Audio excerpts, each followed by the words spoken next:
My name is Maxime Corré. I'm a French exchange student, and I came here in January to basically discover the Canadian way of life. Last year I was in a political sciences program, so I was studying a lot of authors, and Tocqueville was part of these authors. And I got to discover that he wrote a small book, like a tiny one, at the same time that he wrote like Democracy in America. And this one, it was called 2 Weeks in the Wilderness. And there is this ambience in the book which is not really pleasing. Tocqueville is like saying that the nature is being destroyed, that the native people that were here first are being like excluded. And so there is like this special ambience, which is nice but quite sad at the same time. So it moved me in a way. It was really moving to read that. And I was surprised, and I was like, yeah, he was saying that like maybe 200 years ago. And so what about now?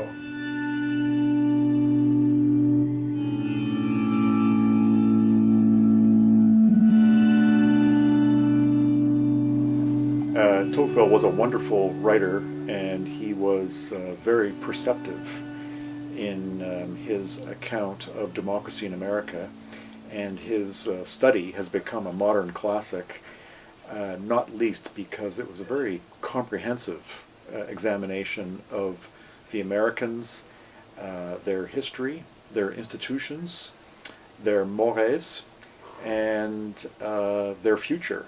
And Tocqueville's historical sense, I think, was very acute.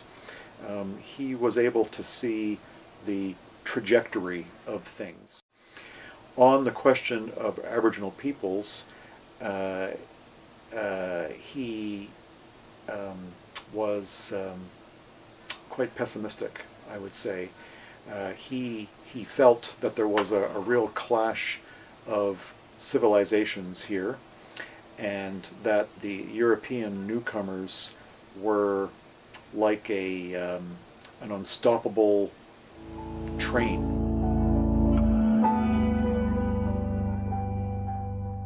So there's a kind of interesting aristocratic sort of element in Aboriginal societies, which Tocqueville said echoes a much earlier period in European history prior to the development of bourgeois society. And so it was the agricultural and the bourgeois Europeans coming to North America, encountering societies whose forms and commitments recall an earlier period in Europe that had basically been overtaken by events. And what happened in Europe, Tocqueville seems to say, is going to happen in North America, that the Aboriginal peoples won't have a chance.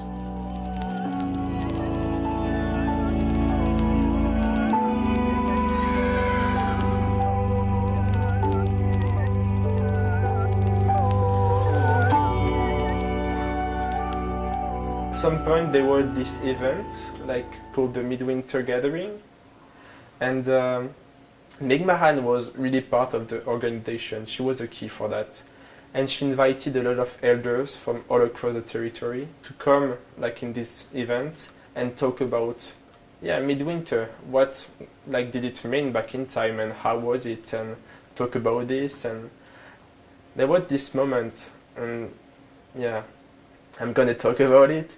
So I was on my computer trying to like classify all my pictures and everything, and it was late in the evening because I wanted to be there as much as possible. So I get out from the room when I was on my computer and I go down the corridor. I come back in the main room where there is like the longhouse. And I see people and women, like only women in a big room. It's really dark. And there is like this, this round, like this circle of women. And like in the middle of the circle, there is a chair with a woman sitting on this chair. And she's having like a blanket all over her. And the women around her are dancing and singing traditional like songs. And I was really surprised and I was like, what's happening in there? you know, like, so I went there, I sat down in the back of the room and I was observing. And a woman came to me and she was like, oh, you have to be, like, you have to know, but if someone comes to you and asks you to leave, you have to leave. So I was like, okay, I'm ready to leave whenever someone come. And like nobody came. And I think when I like think about this first like encounter, that would be the one that will be the most like moving for me. People who just like took me under their wings and like showed me stuff, and it was really impressive because I didn't know them, but they trusted me from the first moment I met them.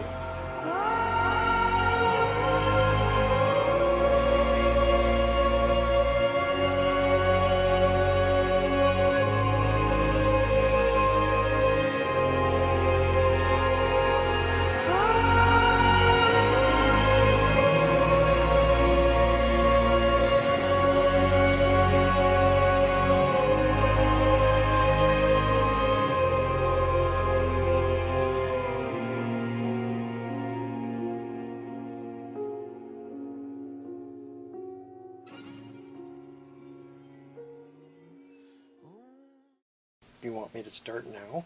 Yeah. Okay. Yeah. Iroquois Confederacy in general. Well,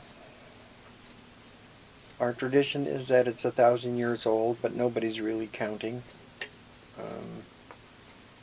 Whatever it is, it predates the arrival of Europeans in North America. You have to realize that the political incursion and the economic incursion of all the different European nations really perverted in slight degrees over the centuries the actual function of the Iroquois Confederacy. So it's a shadow at best what it used to be.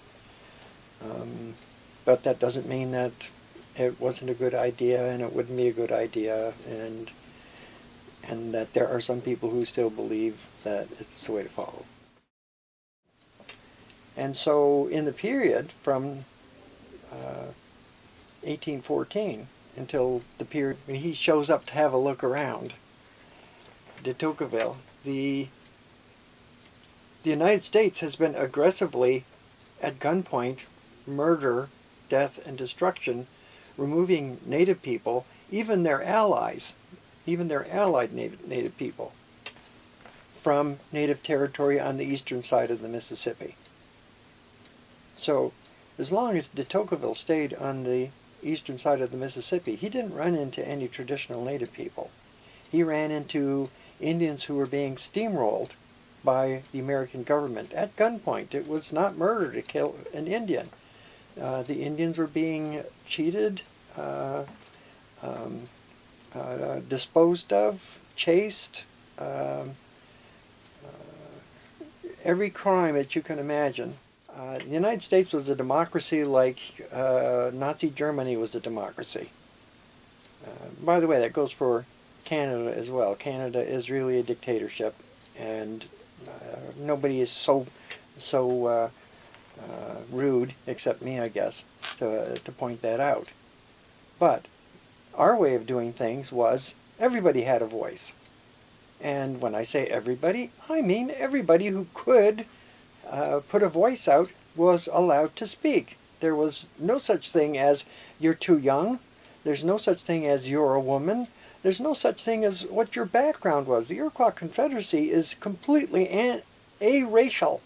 There's nothing in the Iroquois Confederacy that talks about how many grandparents you have in order to qualify you as an Indian or anything. And if you look into the history of it, that was one of the things the United States was really mad about is that slaves would run away, run into native nations like the Iroquois Confederacy, and they would just be accepted.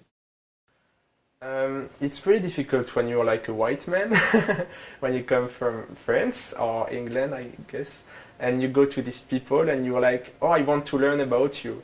And when you know a bit about their history, like the settlers that came were French, they were English, and they harmed this culture pretty bad. So you have this guilt in you. You're like, should I go there and talk to them? Aren't they gonna be like upset or, like have some like resent against me, something like that? So you have this feeling, you have this fear.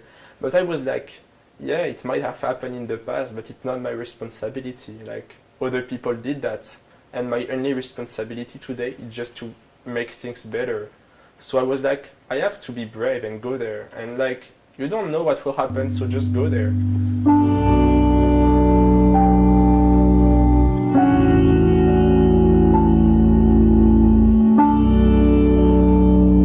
At some point, a woman invited me to go to church, Escanuobadic, what they call it. And so I was really like, I was expecting that for a long time, and I really wanted to see that because I heard this reserve like was isolated from the rest of the city.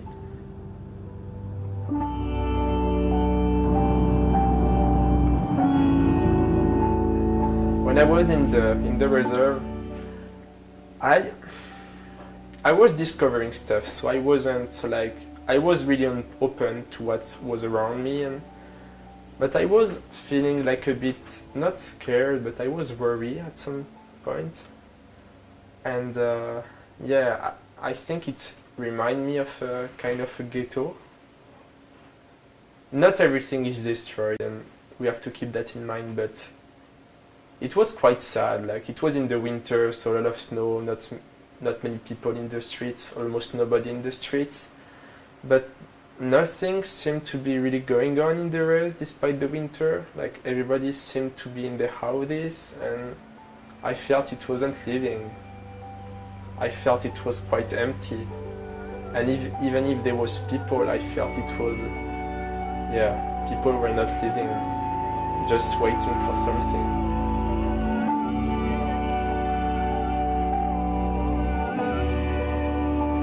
And I feel like the native way of thinking is so much more respectful, and we are lucky to have like their saying and what they like, their culture and their philosophy, because I feel like if we just respect that word and if we follow what they're saying, we might save the environment at some point and the nature. And I think it's really important because we all depend on this. Like, we all depend on the nature, we all depend on the earth, we all depend on the water, on the air, we all depend on that. And if we don't realize that, and if we keep going into that direction, we might lose everything, or we might have to go somewhere else. But yeah, so I think their philosophy, their spirituality is a chance for us. And if we lost that in Europe like 2000 years maybe ago, we still have that in North America and in other cultures around the world. But we have to be listening to them. And it's quite funny because when I talked with like people from the community, they were like, oh, when settlers came, we saved them. Like, we were the ones giving the food, we were the ones saying like how to be, how to behave, how to act, and we saved them. And they saved North America because from that moment they started developing and everything. So they saved us like 400 years ago, and I think they will be the one, if we listen to them, that can save us in the following decades to come. Yeah, we just have to listen and to respect.